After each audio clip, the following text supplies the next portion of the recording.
Howdy, everybody. How are you doing? I'm doing swell enough, and I hope you're doing the same. I'm your host, Witty T, and welcome to the first ever episode of Movie Mondays, where we go over and talk about some of our favorite and little talked about movies. Today's episode is about the lovely tale of a lone unicorn. The Last Unicorn, the most 70s movie to ever be released in the 80s. Alright, some things about the movie before we get started. It's got Jeff Bridges as a prince that sounds a lot like Jeff Bridges doesn't today.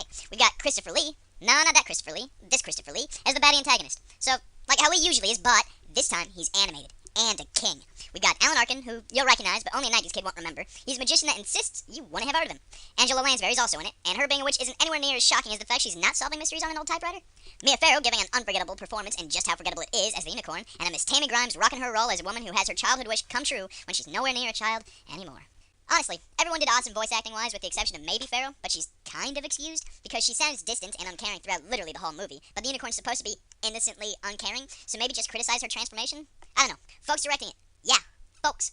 Plural. You may recognize from their classic Christmas specials, the animated Hobbit movie, or even this guy.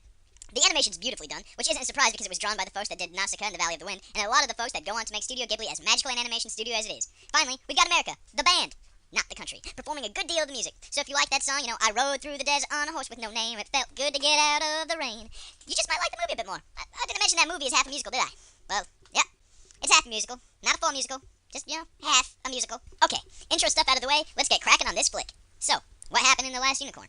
We open in a forest, and we know this because some dude that has a strange voice tells us so. This is a forest, like any other, isn't it? This dude says she's the last unicorn. We're treated to our first America song, and this leads us to our unicorn hero saying, "What do men know?" Asking a new friend that's really good at playing dress up in his male Na'vi. Listen! Listen! Listen! If that's true. Eventually he lets on that, yeah, it's true, because a great Red Bull took him away while dancing around and leaves him with the... See you later, alligator! And that's the call to action. Our heroine is off to go save the rest of the unicorns. This is where I gotta put a spoiler warning.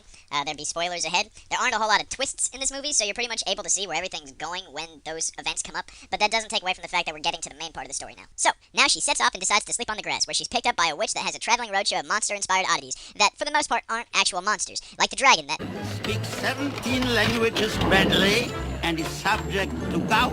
Only thing the witch really offers is telling our protagonist where she'll find the other unicorns if there are indeed any left, which is kind of convenient, considering up to this point we're left to assume she's just been wandering around accusing people of being ignorant when they call her a horse, despite being unable to see her horn, because it's magical. She meets her first mate, Schmendrick the magician. He gets her out of her cage after a few failed attempts at magic, and they walk, not run, from a harpy.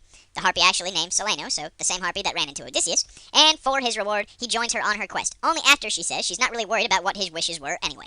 I cannot turn you into something you are not. I cannot turn you into a true magician. That's all right. Don't worry about it. I'm not.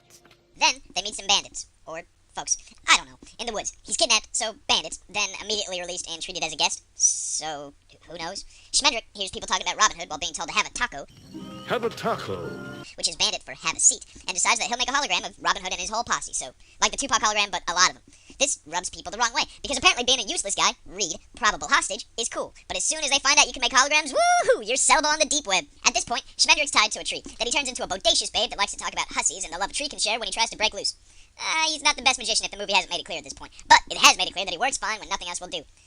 We can talk about his Deus Ex Drive later, and by later, I mean never. The unicorn, who really should have a name at this point, releases him, after we're left wondering if she'll just leave him because she's been watching in a corner this whole time. Then, we're treated to our first character development of Molly, which is a real shame because it's actually a really good heartfelt talk that Grimes kills, but we don't really know anything else about her character, and we've only seen her for 10 or so seconds, so we're left kind of going, okay, sorry, that sucks and all, but we gotta get moving, yo.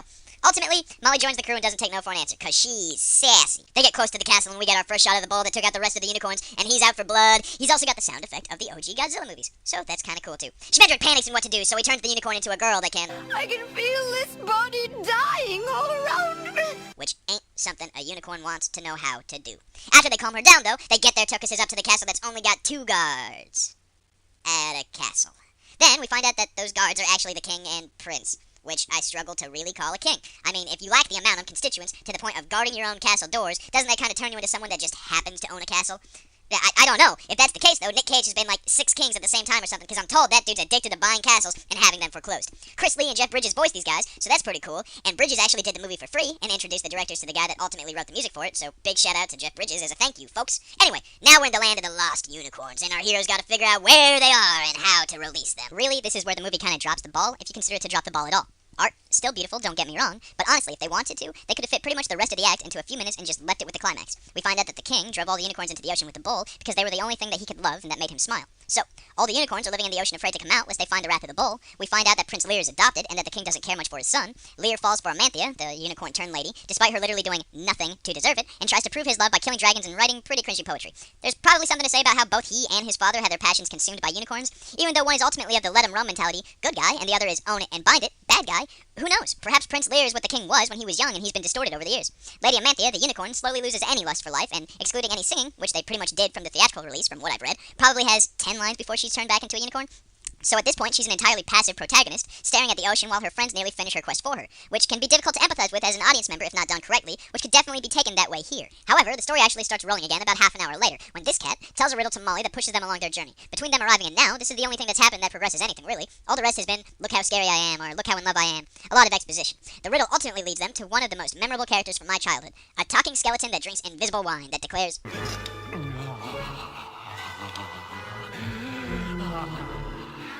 That was the real stuff. That was wine. our heroes are told to go through the clock to find the Red Bull, and we know that they're our heroes because I am a hero. they squabble, because now the unicorn doesn't want to be a unicorn anymore and finish her quest. Now she wants to die human and let the unicorns go unchecked in the ocean forever. Her Thanatos is ringing pretty strong at this point, essentially. Everybody else says screw that, though, and they take on the Red Bull. Schmendrick turns her back into a unicorn. Things look to go a little south when the Red Bull kills Prince Lear, but do they really? This ruffles the unicorn's feathers. Maybe Amanthea the unicorn.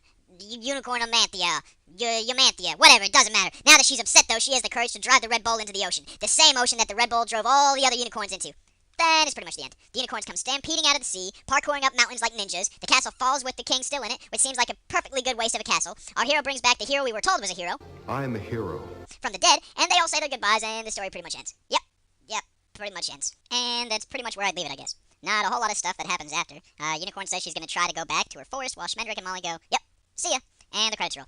Don't know how to really call this one now at this point. I like the movie, though, and it has a lot of memories of my childhood, so definitely worth a watch if you haven't seen it. Hope you're all having an awesome day, and tune in next week for another Movie Monday.